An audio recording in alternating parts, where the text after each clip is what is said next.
Bro పిఠాపురంలో కొంచెం పరిస్థితి తేడాగా ఉందంట. అలాగే వర్మ గారికి అక్కడున్న జనసేన సభ్యుల మధ్య కూడా కొంచెం అంటే ఏదో తేడా వచ్చింది, సరిగ్గా కలిసి ఉండట్లేదు అన్నట్టుగా న్యూస్ అయితే సోషల్ మీడియాలో బాగా సర్క్యులేట్ అవుతుంది. సో ఇది ఎంతవరకు నిజం? రీసెంట్గా నాగబాబు గారు కూడా ఎంటర్ అయ్యారు.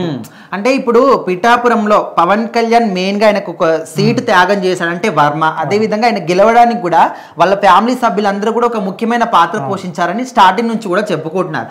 అయితే అదంతా కూడా బాగానే ఉంది. ఎప్పుడైతే జనసేన పార్టీ ఆవిర్భావ దినోత్సవంలో నాగబాబు కొన్ని కామెంట్ చేశారు. ఇక్కడ పవన్ కళ్యాణ్ గెలవడానికి ఓన్లీ పవన్ కళ్యాణ్ జన సైనికులే కారణం, ఇంకెవరైనా కారణం అని మీరు అనుకుంటే మీ కర్మ అనే విధంగా చెప్పాడు. సో ఆ మాటలు చెప్పిన తర్వాత చాలా మంది కూడా టీడీపీ వర్గంలో ఉన్న వాళ్ళకి, ముఖ్యంగా ఇక్కడ వర్మ సైడ్ ఉన్న వాళ్ళందరూ కూడా చాలా ఫైర్ అయ్యారు. ఎందుకు మేమంతా కూడా కష్టపడలేదా, పవన్ కళ్యాణ్ కోసం కష్టపడి పార్టీ ఆయన గెలవడానికి ఇంత కష్టపడ్డ మమ్మల్ని గుర్తించట్లేదని చాలా మంది అనుకున్నారు.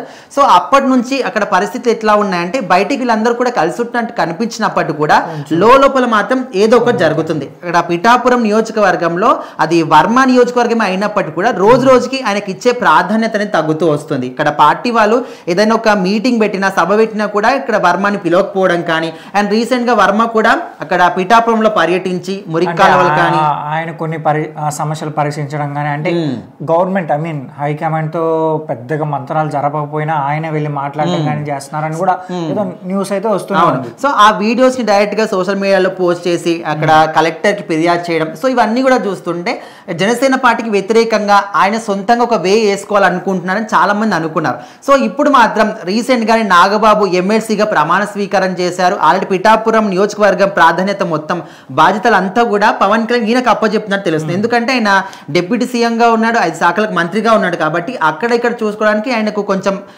టైం సరిపోవట్లేదు. సో అందుకోసం అని ఇక్కడ పిఠాపురం నియోజకవర్గం యొక్క బాధ్యత, అదేవిధంగా ఉభయ గోదావరి జిల్లాల బాధ్యత మొత్తం కూడా ఇప్పుడు నాగబాబు చూసుకుంటాడు అని న్యూస్ కూడా వినిపిస్తుంది.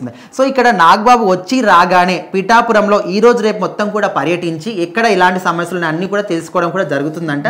సో మరి వచ్చి రాగానే ఈ విధంగా ఆయన యాక్షన్ తీసుకోవడం, వర్మ ఇప్పటికే ఆయనకు 2 సార్లు ఎమ్మెల్సీ ఇస్తామని చెప్పి ఇవ్వలేదు, నాగబాబుకి ఇచ్చిన మాట నిలబెట్టుకున్నారు, ఎమ్మెల్సీ ఇచ్చారు, ఇంకా తర్వాత ఇప్పుడు మంత్రి పదవిలో కూడా తీసుకుంటున్నారు. మరి వర్మకి 2 సార్లు చెప్పారు ఎమ్మెల్సీ ఇస్తామని, ఆయనకి ఇవ్వట్లేదు. ఆయనకి ఎంత ఓపిక పట్టినా కూడా ఇంకా ఆయనకు ముందు తీసుకెళ్తున్నారు తప్ప ఆయనకైతే ఏ పదవి కూడా ఇవ్వట్లేదు. సో అందుకోసం అని ఇప్పుడు ప్రజలు ఏమనుకుంటున్నారంటే వర్మకున్న సహనానికి మెగా పరీక్ష పెడుతూనే ఉన్నారు. పవన్ కళ్యాణ్ కావచ్చు, నాగబాబు కావచ్చు, వీళ్ళు ఇప్పుడు నాగబాబు అంటే ఆయనకు అర్హతలు ఉన్నాయి కాబట్టి ఆయనకి ఇచ్చి ఉండొచ్చు, కాకపోతే వర్మకి పరీక్ష పెడుతున్నారు అని అనుకుంటున్నారు. చూద్దాం మరి వర్మ కూడా ముందు ఏదైనా పదవి ఇస్తారా, లేకపోతే ఇదే తరహాలో ముందుకెళ్తే ఆయన టోటల్గా కూటమి ప్రభుత్వానికి వ్యతిరేకమయ్యే అవకాశాలు కూడా కనిపిస్తున్నాయి. చూద్దాం మరి ఏం జరుగుతుంది ఏంటి అని.